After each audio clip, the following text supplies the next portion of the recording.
Hello friends. काफ़ी लोगों की ये क्वेरी आ रही है कि जो रिसेंटली उन्होंने प्रॉपर्टी परचेज करा है उस पर टीडीएस का पेमेंट कैसे करें। तो बिना समय गंवाए सीधा चलते हैं इनकम टैक्स के वेबसाइट पे और अभी लाइव पेमेंट करके देखते हैं कि पेमेंट का क्या स्टेप बाय स्टेप प्रोसीजर है। सारा चीज़ आपको डिटेल में दिखाएंगे। तो वेबसाइट का इंटरफेस कुछ इस तरह से दिखता है।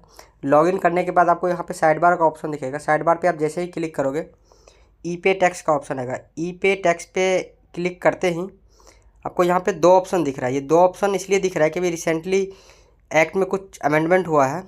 तो जो 2025 अमेंडमेंट हुआ है इसमें रूल ये है कि जो 31 मार्च 2026 के बाद का जो भी परचेज है, इसके बाद जो भी आपने पेमेंट करा है तो आपको ये ऑप्शन सेलेक्ट करना है। उससे पहले का जो भी पेमेंट है तो आपको पुराना वाला ऑप्शन सेलेक्ट करना है। तो अभी अपन न्यू ऑप्शन सेलेक्ट करके आगे बढ़ते हैं। आगे बढ़ने के बाद काफ़ी सारा डिटेल आएगा, मैं आपको दिखाऊंगा कैसे करना है। अभी आप नेक्स्ट पेज पे देख रहे हैं ई पे टैक्स है। ई पे टैक्स पे वाले इंटरफेस पे आप न्यू पेमेंट पे क्लिक करोगे। न्यू पेमेंट पे क्लिक करने के बाद form 141 challan come statement of deduction of tax under section 3931 इस पर प्रोसीड करना है। प्रोसीड करने के बाद आपको दो ऑप्शन दिख रहा है, कॉर्पोरेट और नॉन कॉर्पोरेट। मैं डीडीए का एग्जांपल लेके बता रहा हूँ। तो डीडीए एक नॉन कॉर्पोरेट एंटिटी है। काफ़ी लोगों को ये कन्फ्यूजन भी है कि डीडीए कॉर्पोरेट एंटिटी नहीं, ऐसा नहीं है। डीडीए गवर्नमेंट एंटिटी है। गवर्नमेंट एंटिटी नॉन कॉर्पोरेट में आता है। तो नॉन कॉर्पोरेट पे क्लिक करके कंटिन्यू करेंगे। कंटिन्यू करते ही आपको पर्सनल डिटेल का ऑप्शन प्रीफेस डाटा शो होने लगेगा। इसमें आपको रेसिडेंट सेलेक्ट करना है। रेसिडेंट सेलेक्ट करने के बाद आप क्विकली ड्रॉप डाउन करेंगे। यहाँ से सेलेक्ट करेंगे option B, TDS on sale transfer of immovable property. Month of deduction select करना है। इसको सेलेक्ट करते हैं, कंटिन्यू पे क्लिक करेंगे। कंटिन्यू पे क्लिक करने के बाद आपका फॉर्म ओपन होके आ गया। अब आप स्टेप बाय स्टेप फॉर्म को फिल कर लीजिए।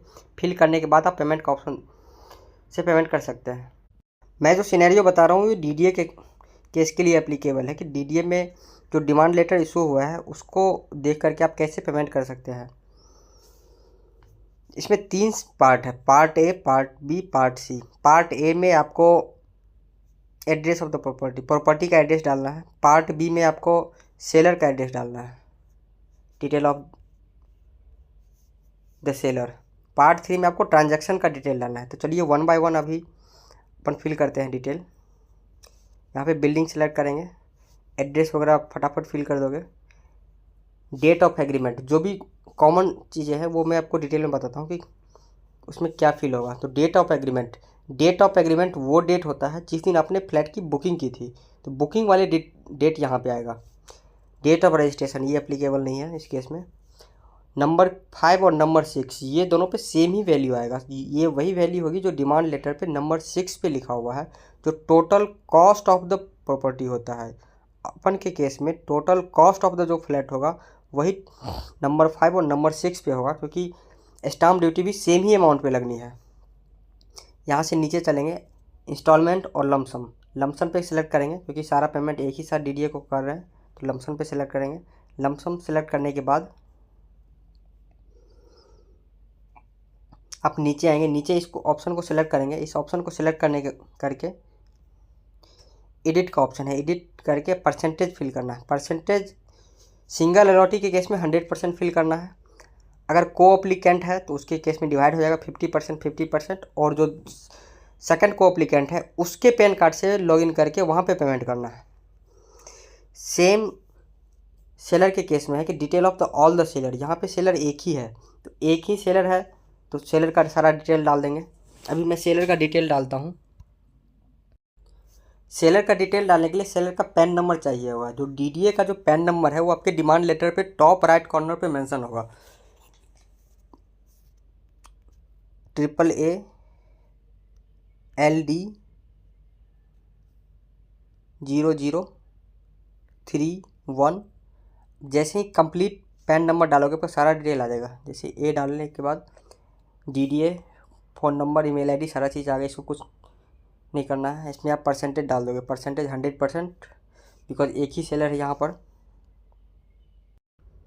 अब आते हैं ट्रांजैक्शन डिटेल पे। ट्रांजैक्शन डिटेल पे ड्रॉप डाउन से सेलेक्ट करेंगे। ये पैन नंबर मैच कर लोगे आप, डीडीए वाला पैन नंबर ही है। जैसे ही आप पैन नंबर सेलेक्ट करोगे ये सारा डिटेल आपसे पूछेगा। अमाउंट ऑफ स्टाम्प ड्यूटी, और ये जितने भी अमाउंट है ये सारा जो है सो आपको डीडीए के डिमांड लेटर पे नंबर 6 पे जो total cost of the flat है वही फिल करना है। उसके अलावा कोई भी दूसरा वैल्यू नहीं फिल करना है। Total cost of the flat कुछ भी डाल दो। मैं एग्जांपल के लिए यहाँ पर 2 करोड़ डाल के चल रहा हूँ। अब जैसे ही 2 करोड़ डालोगे हर जगह आपको 2 करोड़ फिल करना है।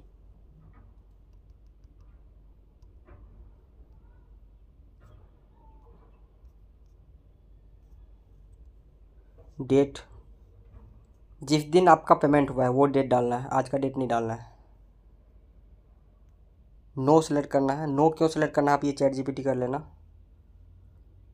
Rate at which tax deducted, 1% tax लगता है property value is more than 50 lakh. जैसे आप यहाँ पे 1 क्लिक करोगे, सॉरी,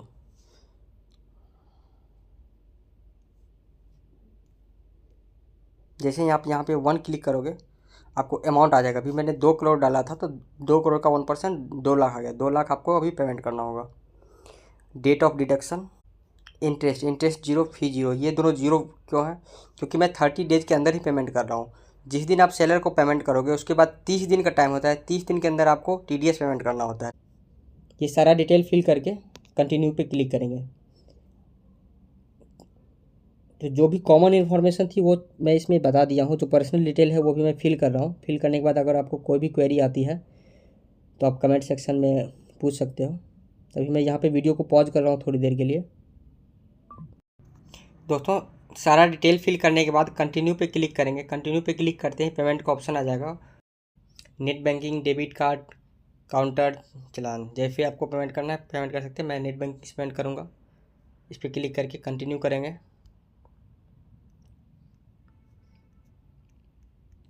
सारा डिटेल आपको चेक कर लेना है। डिटेल चेक कर लेने के बाद आपको पे नाउ पे क्लिक करोगे। पे नाउ पे जैसे ही क्लिक करोगे पेमेंट का ऑप्शन ओपन होकर आ जाएगा।